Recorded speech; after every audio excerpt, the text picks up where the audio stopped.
At this point, I decided that I'm going to go to Hawaii and try this new thing all over again. So I went to Hawaii and I realized that there was more money there because now it's dollars. And I was very ambitious. So I started selling drugs, I started using drugs as a very young man, very young person.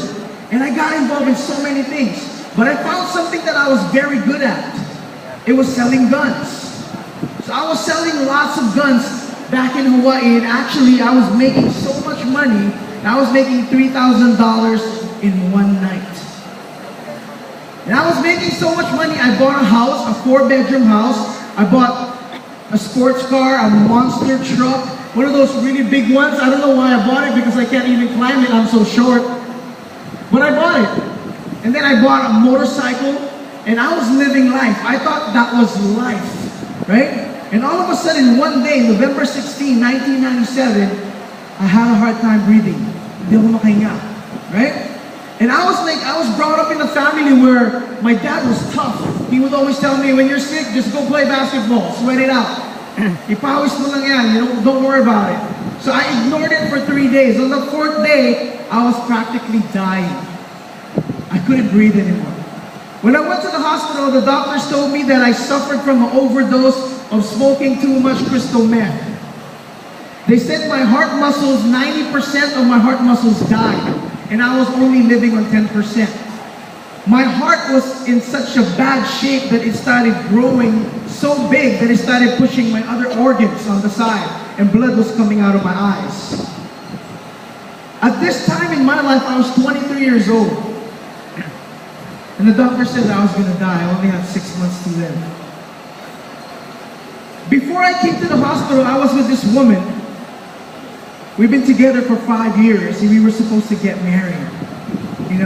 And she was like the love of my life. How many of you are in love? Woo! Well, only one person's in love. Anyway, she was everything to me, okay? But then when she found out that I was going to die in 6 months, she stopped visiting me. She stopped seeing me. Okay? And at this point, I started praying to God, Lord, all I really want from you is to give me another chance in life. I just want to be able to make things right. And I was praying like I've never prayed before. How many of you here prayed like you've never prayed before? You're just on your knees just crying, and you don't know how to stop crying because you're so hurt.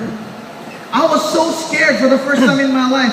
And I started crying out to God, and I said, Lord, I don't want you to make me live. I just want you to give me more time.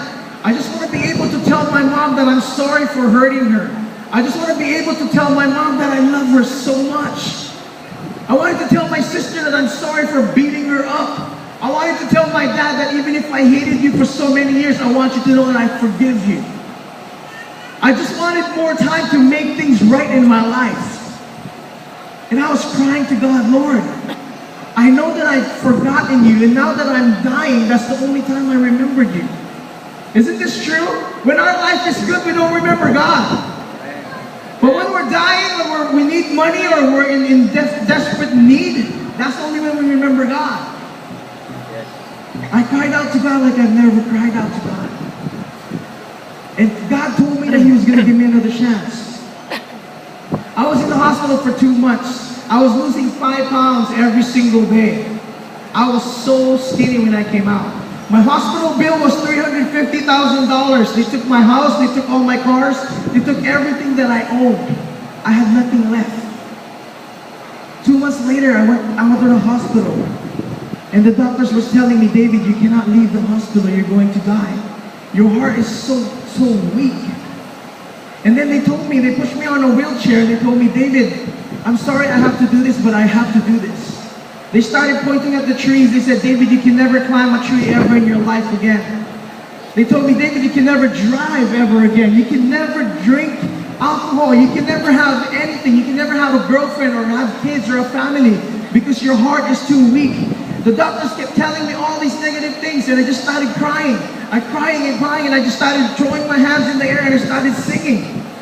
I said, God will make a way where there seems to be no way. He works in ways we cannot see. and He will make a way for me. I started giving my life to God. I started surrendering my life to God.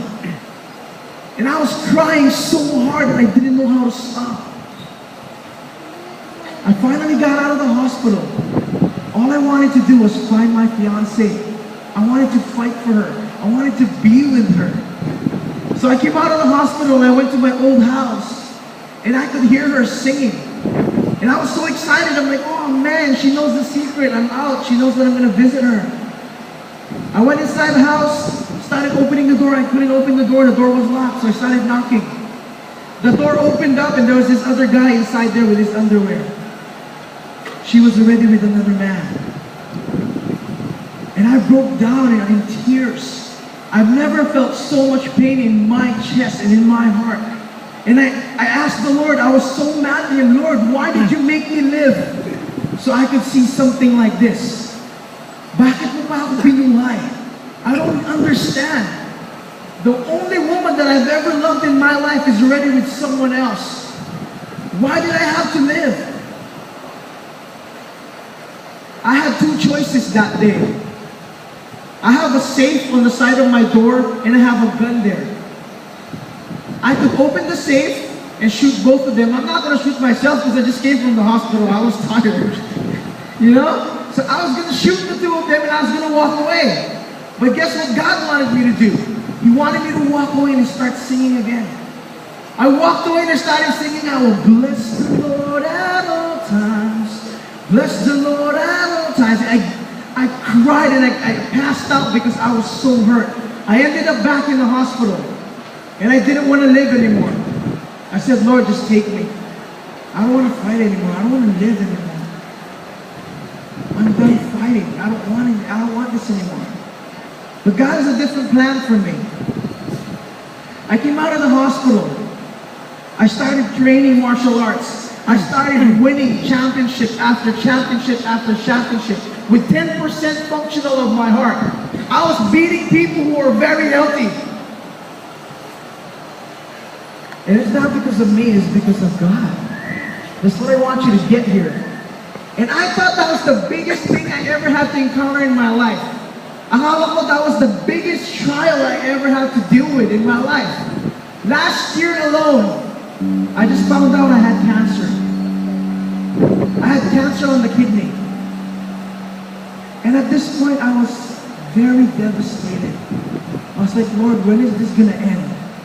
Am I going to keep suffering for the rest of my life? I'm tired, Lord. How many of you here just feels very, very tired? Like sometimes you don't have anything left. I was super tired. And at this point in my life, I finally found the right woman. I married her. She loves the Lord more than she loves me. And I'm so scared that I'm going to lose another woman in my life. I'm going to lose her again. I'm going to lose everything again.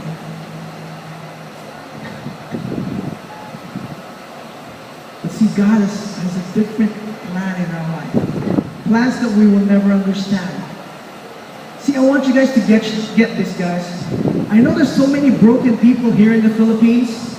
And a lot of times we don't understand what brokenness does to us. We think that brokenness is a curse. But brokenness, ang paghihirap natin, guys, brokenness is God's tool. It is His way to show us that He's faithful. It is His way to bring us into a position in our life where we can surrender to Him completely. Because if you're not broken, there are certain things in brokenness that only broken people can see. Pag naghihirap ka, you see things differently. Ang makakaintindi sa'yo are the only people that naghihirap din, right? So sometimes God has to break us, to bring us into a position where we can surrender to Him and we can stop fighting and He can do all the work. 5 months ago, I was declared cancer-free. Woo!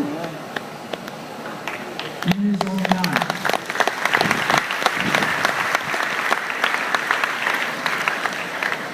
But I want to leave you with this.